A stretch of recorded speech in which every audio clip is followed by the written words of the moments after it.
Good morning from here, and welcome to yet another training video. Today we will be entering into another section of training where we will capitalize on price as our concept. So all throughout this following concept, we're looking at price as a broad concept. Price. You can vividly remember that we have treated candlesticks, that is the language of the financial market. We've come all the way from candlesticks. We have exhausted that has to do with candlesticks. And today we will be looking at price as a broad concept.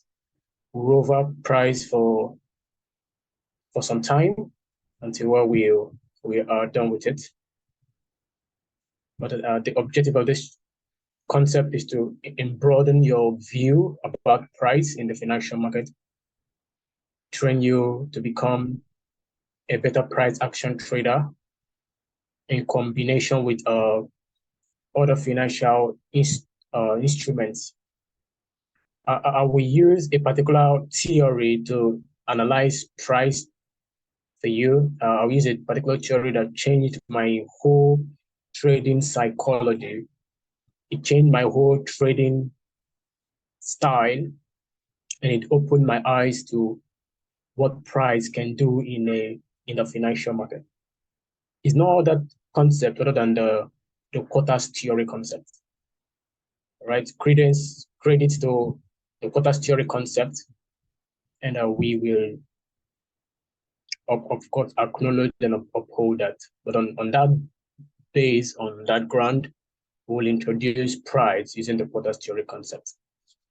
Now, it is important I introduce the following areas. It is important we start in this way, that price is the most basic and most important unit of information available to a trader. The price is what? The most basic information. The most basic information, and it is also very important. And it is the only available information to traders. The fluctuation in this pair is what we call price. Moving from point A to point B, a new candle shooting up or down is called fluctuations of price. At the end of this training, at the end of this section, you will see price as a basic instrument, not just a fluctuation. And you will master the art, the skill of capitalizing with price to attaining your desired result in the financial market. You will know when to abstain from the financial market. You will know when to execute. You will know when not to execute. Price is the most basic. Right? Now, price represents the monetary value assigned to what? To goods and services. That's goods, services, assets, not only in the financial market, but in other areas of life. Now, price is the what? The monetary value. You went to the market, to the average market you have in your residence area, in your location, to either buy. Okay, we're in the festive period, to buy a chicken, and the seller is telling you a chicken is worth $10,000 or $10,000 or $5,000. That has become the monetary value for that chicken. So if you can present $5,000 or $10,000, you'll be able to go home with that chicken in exchange to that chicken. So the price for that, the monetary value for that chicken is what? 5,000. So this is also applicable in the financial market. Price is the what? Is the monetary value assigned to goods, services. We'll talk about services. We talk about what you do. You assign a monetary value for it. I hold a section, and I charge by my section $100. That becomes the monetary value for my time, for my service that I render. Right? So that is services. And assets could be anything. Right? Assets you own. Price is also assigned to it. In the financial markets, price is the numerical asset. Numerical, what we mean numerical, we're talking about numbers. 1, 2, 3 are numbers. 10, 11, 12, 13 are numbers. Right? Numerical what? Asset. That's numerical assets. Now, determined as a result of an exchange of trade transaction between market participants. Now, in the financial market, we'll have two participants, the buyers and the sellers, and they use price as a numerical value, as a numerical asset to determine the result of what? Of their exchange. Price is important. Price is important. Right? Price is measured by numbers grouped as mathematical objects in a numerical system. I mentioned this before. Price is what? An object.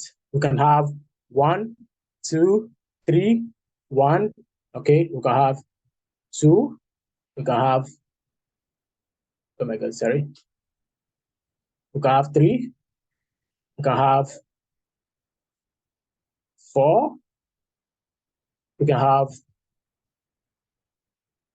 5, and going on and on. So all of these are numbers. They are numbers. They are numbers, right? So most countries in the world, of course, almost all of the countries in the world use price apart from 2 countries, with the exception of Mauritania and Madagascar, right? Use the decimal number system. This decimal system is a positional numeric system, all right? It has positions for units, tens, hundreds, and so forth. Remember in your pre-nursery or primary school area, you were taught 100, tens, and units. I hope you've not forgotten that basic information. You would use them. You would need them now.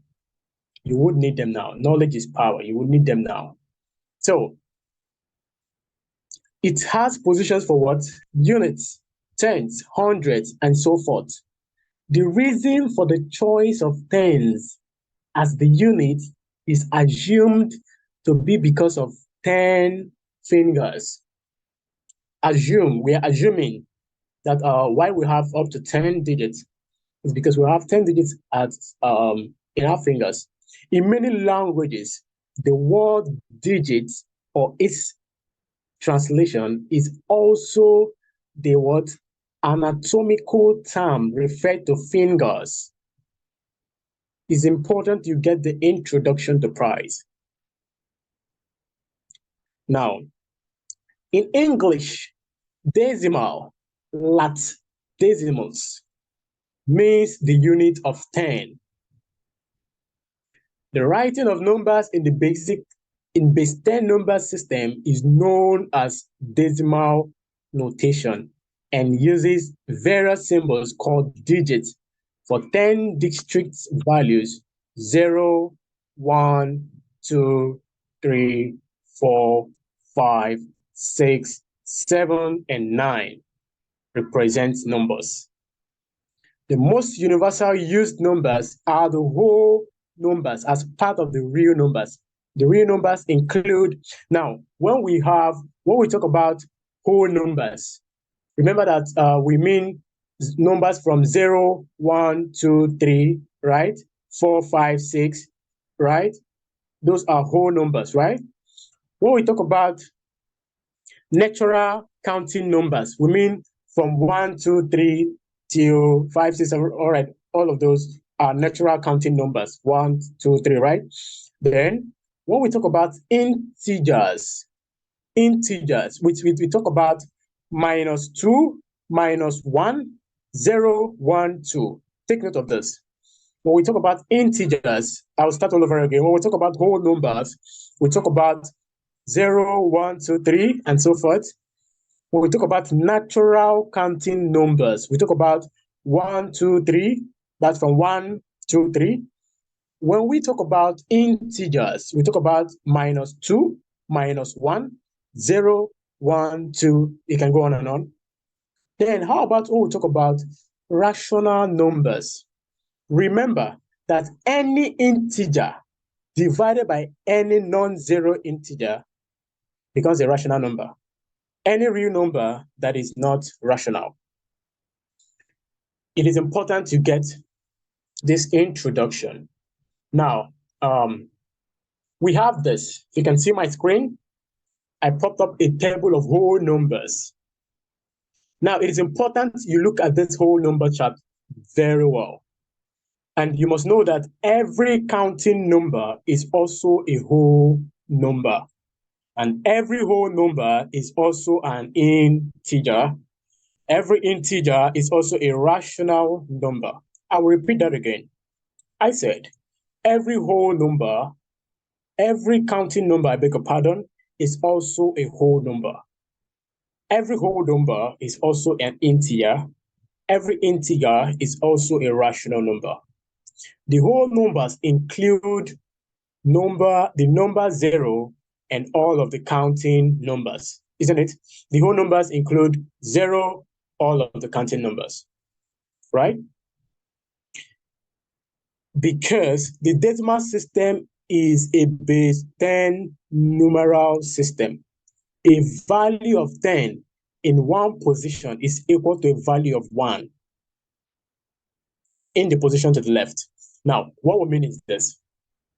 Value of 10 is the same value of 1 in the position of the left. That's if this 10 is here, I'll go left, it's going to be 1. I'll go right, it's going to be 10. Base 10 numbers. I believe you did this base 10 in secondary school. Always, it's very important you hold them, you hold those knowledge really strong now. Now, for example, 10 ones equal 110. 10 tens equal 100. 10 hundreds equal 1,000, and so forth. Now, what are we trying to explain? 110 equals what? Equals 10, right? 10 tens, that means we mean 10 times 10 will equal what? 100. That will have 1, 2, 3, 4, 5, 6, 7, 8, 9, 10. All right? Will equal 100. 10 times 100, that is 10 into 100 areas, is going to equal 1,000. Now, if you notice in this table I displayed, the first number in each row, the number 10 is the base, and we know that the first number in each row of this table, except for the number 0, can be represented as a set of 10. Apart from this, all of this can be represented as a set of 10, right? Yes. The first number in each row of the table of whole numbers represents a critical junction that marks the end of a previous set, at the same time the beginning of a new set of 10 numbers. For example, we have the number 10 marks the end of set of 10 single digits and the beginning of set of new set of 10 double digits, known as tens. The number 20 marks the end of the 10 set and the beginning of the 20s, and so forth. Now, here we have this 10. Sorry, I beg your pardon. Here we have this 10 as we have 0, 1, 2, 3, 4, 5, 6, and 9 and 10. Here marks the end of that's the end of the first 10 single numbers. To the next 10 of two single numbers, of double numbers, I beg your pardon. And then here marks the 20 marks what? The end of what? A single 10, and then enters into another level of 20s. That's double 10s that have 20, 21, 22. And one important thing you should note is this. Each number marks the end and the beginning of a new set of tens. We had 1, 2, 3, 4, 5 till 9 and 10. We began another set of 10. We'll mark 1, 2, 3, 4, 5 till 19. We began another set of 10. Right? 30, another set of 10. 40, another set of 10. All these levels marks a new juncture in the what? Currency system. Currency exchange rates are determined by comparing the numerical monetary value of one currency against another, measured in whole numbers. Currencies are grouped in pairs. Remember, for example, we have Euro USD, USD JPY, GBP USD, and so forth. The first listed currency of a currency pair is the base currency. Now, if we have Euro USD, Euro is the what? The base currency. While CAD is the what? The quote currency. That means we are using Euro to compare CAD, right? So we say that the first listed currency of a currency pair is the base currency, or the unit that is compared to the second quote currency used to assess the value of the base. Now, we're using the CAD to assess the value of Euro. This is the base, and this is the quote. The quote currency, we're using is the quote currency to assessing the base of the quote of the base currency. The precision needed to represent currency exchange rate requires the use of decimal whole numbers. These digits have a decimal point that indicates the start of a fractional part. That's we have 1, 2, 1, 1, 1, 1, 2, 1, 3, etc. Digits are placed to the left and the right of a decimal point in order to indicate a number less than or greater than. For example, an exchange rate of 1.35 for Euro USD against the Euro USD indicates that the value of 1 Euro unit is greater than the 1 USD dollar. Now, when we have a situation in the financial market where there is the digits as 1 point 1.35. Okay, so you have 1.35. All right. Now, let's take for instance that this is Euro against the USD. Now, this means that the value of 1 Euro is greater than 1 US dollar.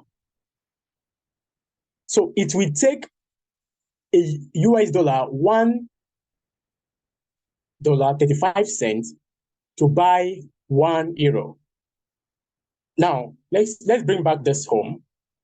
Let's say the current rate of Naira, let's say for instance, that's Naira against the dollar. Let's say for instance is 1,100 Naira to against the USD.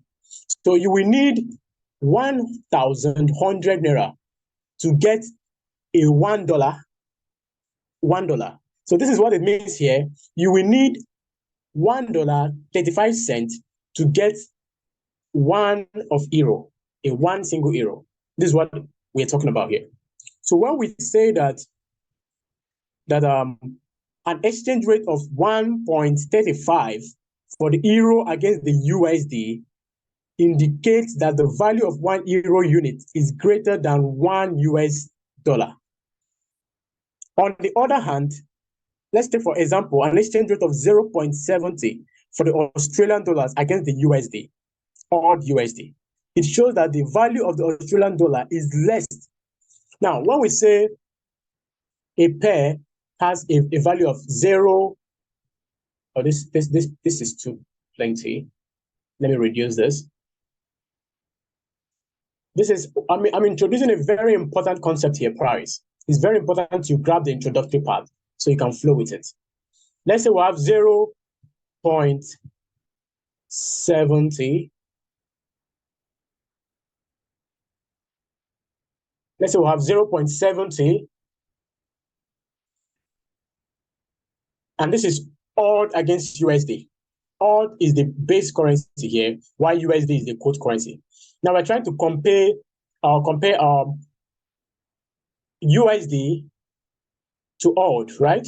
But now the odd value is 0.70. This means that it will USD is stronger than odd.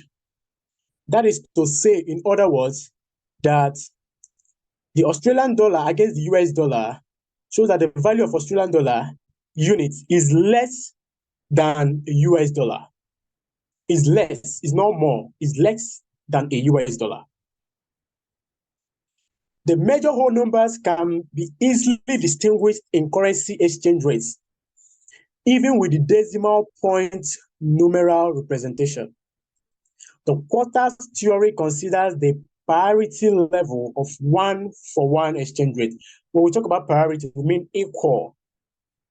So the decimal point numerical system or representation, the quarters theory considers the equality or the equal level of 1-for-1 exchange rate as the benchmark.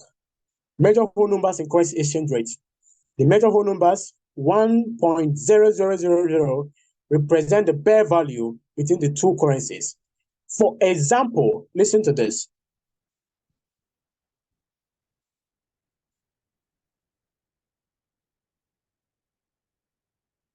An exchange rate of exactly 1.000 for the Euro USD pair indicates a parity value of $1. Now, when we have a value in this way, let's say we have Euro USD 1.000.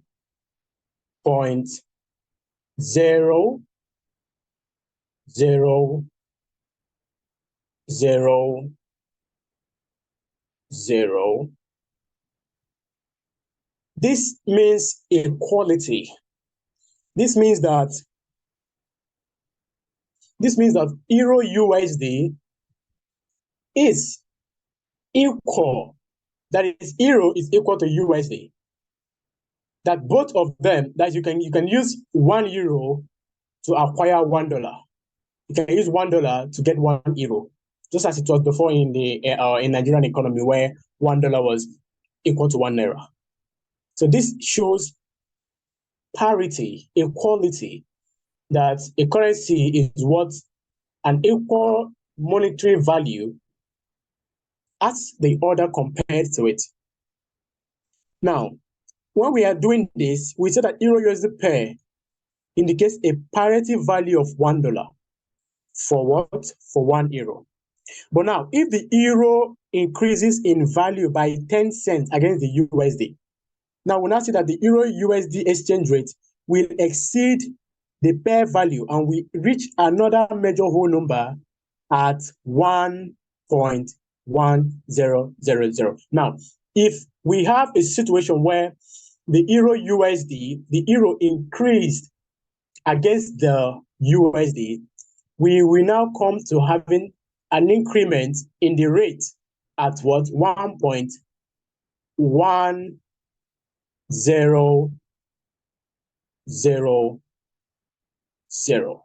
Now, this means that euro now is now stronger than USD by what? By 1 cent. By 1 cent. Sorry, I beg your pardon. By 10 cents. By 10 cents. Now, if euro continue gaining strength by another 10 cents, if euro increases by another 10 cents, it will increase the value of the exchange rate of euro USD pair to another whole number of what? 1 point, let me use this area, 1.2000. I believe you understand what I'm doing here. Now, these are increments. These are increments. So if the euro pair increases another by on this exchange rate, it will still increase 1.3000 and continually. If you're understanding the scenario, or of course, make sure you always go back to this basic introduction on price. Ask questions when you find confusion. It is important that your foundation is built from price itself. Now, every one of the major whole numbers in currency exchange rate represent a critical juncture that marks the end of a previous set, at the same time, the beginning of a new set of 10 numbers. For example, if the euro USD pairs exchange rate reaches 1.2000, the major whole number 1.2000 would mark the end of the set of 10 numbers. That's 1, 10, 12, like we listed here. All right, it will, if it passes, it will mark the end of the set of 10 numbers and the beginning of a new set of 10 numbers. Now, remember that we said that if, where's my cursor? All right. So if we said that our euro USD currency exchange rate is at 1.2000, remember that we mentioned that each of these juncture mark a significant area in price that what marks the beginning and the end, or the end and the beginning of a new set. For example, what we have here, 9, 10. 10 marks the end of the first single numbers and the beginning of what? Another double number of tens. This one ends, 19 marks the end of the tens and the beginning of the next number, which is the 20s. 29 marks the end and the beginning of a number, which is 30s. And that is how it continues. That is how price flows. Now, currency decimalization has caused traditional denominations of currencies to be converted to the decimal system. Through the process of currency decimalization, one unit of main currency is usually divided into 100 subunits. For example, $1 and €1 are divided into 100 cents. I will take that again and I will explain further. I said, or we said, that through the process of currency decimalization, one unit of one currency is usually divided into, now what is decimalization? Is the breakdown to disseminate, to split things into little parts, little particles. All right. So decimalization, one unit of one currency is usually divided into 100 subunits. Now, one unit of one currency is what? Divided into 100 subunits. For example, $1. $1 is a 1 unit of a currency. $1 and €1 are divided into what? 100 cents. You understand that? $1 can also be equal 100 cents. You get that right? Then it didn't stop there. £1 is also 100 pence. 1 franc into 100 centimeters. and so forth. For even more precision, currency exchange rates are decimalized even further by dividing subunits 1 cent, 1 penny, and 1 centime, or the main unit of some currencies, e.g. 1 yen, into 100 additional subunits called price interest point. That's PIP. Remember that PIP is the smallest unit of price. So the decimalization leads to what? To price, to pips, to the smallest unit of pips. That is from $1, which can also be equal 100 cents, right? So the breaking down of this 100 cents into the smallest particle, into its smallest subunit of pips, that is price interest point. We know that a pip is the smallest unit of price for any foreign currency. For Euro USD, 1 pip equals 0. That's 0.0001. When we mean a pip, we mean the smallest range. And for Euro USD, a pip is 0.0001.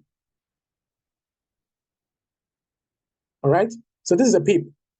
And then we know that 100 of this is what? Equals $1. All right, so whether the subunit is 1 cent, 1 penny, or 1 centimeter, or 1 yen, each has 100 pips. 1 cent, 10 pence, 10 centime, or 10 yen have 1,000 pips. Remember that we said that 100 pips is equal to what? $1. $1. And then remember that we said that if 100 pips is equals $1, that means 1,000 pips, 10 cents. 10 cents will be equal what? 1,000 pips. Remember what we talked about? 10 multiplied by 100, 10 multiplied by this. Remember that $1 is equal to 100. All right? Bear that in mind. All right. The Quotas theory recognizes that when represented in terms of pips, the distance of 10 cents, 10 pence, or 10 yen, and so on, between two major large whole numbers established well-defined ranges of exactly 100 pips. Each of one of these 100 pips range between two major whole numbers has 9 other whole numbers, increment of 1 unit, 1 cent, equal to 100 pips. Separate each two whole numbers. The distance between two whole numbers defines a smaller range of exactly 100 pips. Now, 1 cent equals to what? 100 pips. 1 cent equals to what? 100 pips. And 100 pips equals to what? $1. All right? 100 of it equals to what? $100. So we have this. I want to display another area of view and then explain more on that. Now here. Now this is a whole major whole numbers from a 1,000 pip range. Then we'll have 100 pip range between the whole numbers. Now this is how price fluctuates. From a major whole number 1.3000, we have for price to transit from 1.3000 to 1.4000, it will need to measure increments from 1.300, 1.3200. So without price passing these phases, without price moving from 1, 2, 3 till it gets to 100, and that's a juncture for it. Then from 100 to a 200 to 300 to 400, it won't get to what? To the 1.4 thousand. So all of these levels, 1.300 to 200, are junctures. They are critical junctures in the financial market that what that price must get to before what it accomplishes its terms. Now, the illustration I showed or I displayed is showing that 1,000 pip range between the major whole numbers 1.3,000 to 1.4,000. The major whole number 1.3,000 represents a critical juncture that marks the end of a previous 1,000 range between the major whole numbers 1.2,000 and 1.3,000, and at the same time the beginning of 1,000 pip range between 1.3,000 and 1.4,000. The major whole number 1.4,000 marks the end of the 1,000 pip range between 1.3,000 and 1.4,000. At the same time, the beginning of a whole number. Now, all of these are connected. I want you to understand that before price got to 1.3,000, it was at the previous whole number level, which was 1.2,000. Right? From 1.2,000, price leveling areas around 1.4,000, it has to pass the whole numbers of 10 pips. That from 10 we get 20, 30, 40, then 100, 110, 20, then to 200. All of these, we are going to what? Discriminate all of these and break them down into absorbable price conditions. Now, we're going to stop here. I'll give you time to absorb this training, go times to it, go on and on, go over it several number of times, ask questions, and in our next section, we continue more deeper into what we call the quarters. We stop here for now. Have a wonderful day.